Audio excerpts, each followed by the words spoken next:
अधिकारी शिष्य है। आप तो गुरुजी बोलते थे। तो गुरुजी ने बोला, हाँ श्रवण, मैं बोलता था, लेकिन तू मेरे भौतिक आश्रम यानी भौतिक चीजों का और मेरे प्रवचनों का, मेरे सत्संगों का तू अधिकारी हो गया, लेकिन मेरे आध्यात्मिक खजाने का अधिकारी नहीं बन पाया है। भौतिक खजाने का अधिकारी तो बन गया, लेकिन मेरे आध्यात्मिक खजाने का अधिकारी नहीं बना। तो फिर से श्रवण गौतम बोला कि गुरुदेव, आप तो बोलते थे कि मैं सबसे उत्तम सेवक हूँ आपका, मैं सबसे योग्य शिष्य हूँ आपका, ये तो आपके ही वचन थे। तो महावीर स्वामी बोले, हाँ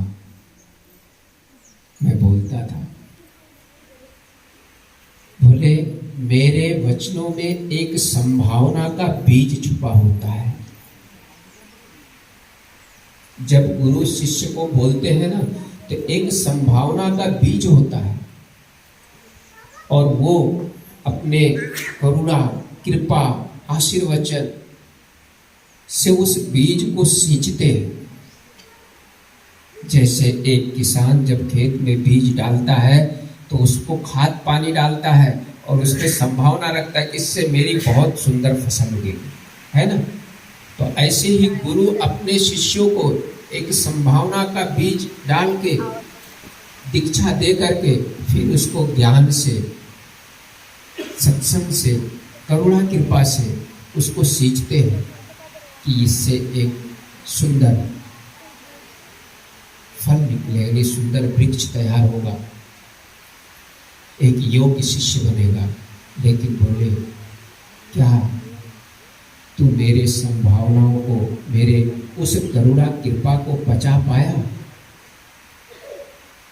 जो मैंने बीज बोए थे, तो क्या तूने वो ग्रहण किया क्या, उसको पचाया क्या? तो बोले, मैं तो आपका ही सत्संग लोगों को सुनाता हूँ, जहाँ भी जाता हूँ वहाँ बोलता हूँ कि मेरे गुरुदेव के ही वचन है। बोले, तू केवल सुनाता है, तू मानता है, जानता नहीं। अगर तू जानता होता तो पूर्ण होने के लिए मैंने तुझे नहीं बोला था को पर्वत पे जा करके तपस्या कर। किसको पूछ के गया था? तो तू मेरे, अगर तू मेरे ऊपर निष्ठा करता तो तुझे वहाँ जाने की जरूरत नहीं पड़ती, लेकिन तू मान रहा था, जान नहीं रहा था, इसके लिए तू वहाँ पे जा करके मत्था टेका और वहाँ तपस्या किया, एक दिन अनुष्ठान किया। पूर्ण हो गया क्या? तब श्रवण गौतम गुरु के चरणों में गिर पड़ा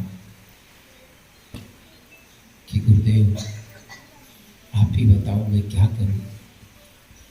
तब महावीर स्वामी बोले, क्या तू मेरे संभावनाओं को साकार रूप दे सकेगा? तब श्रवण गौतम बोलता, गुरुदेव आप आज्ञा करो।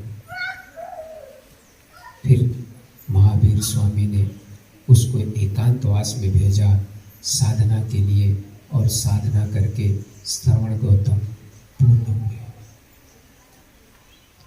ऐसे ही हमारे जीवन में भी घटनाएं घटती है। कभी किसी साधक को, कोई लोग मुझे मिलते हैं ना, तो बोलते, बापूजी ने इतने साल पुराने पहले मिले थे हमको और बोले थे ऐसा हो जाएगा। तो अभी तो इतने साल होगा कि नहीं, इतने साल हो गए बोले हुए, होगा कि नहीं होगा? तो एक संशय की दीवार खड़ी कर देते हैं। अरे महापुरुष का वाक्य ब्रह्म वाक्य होता है।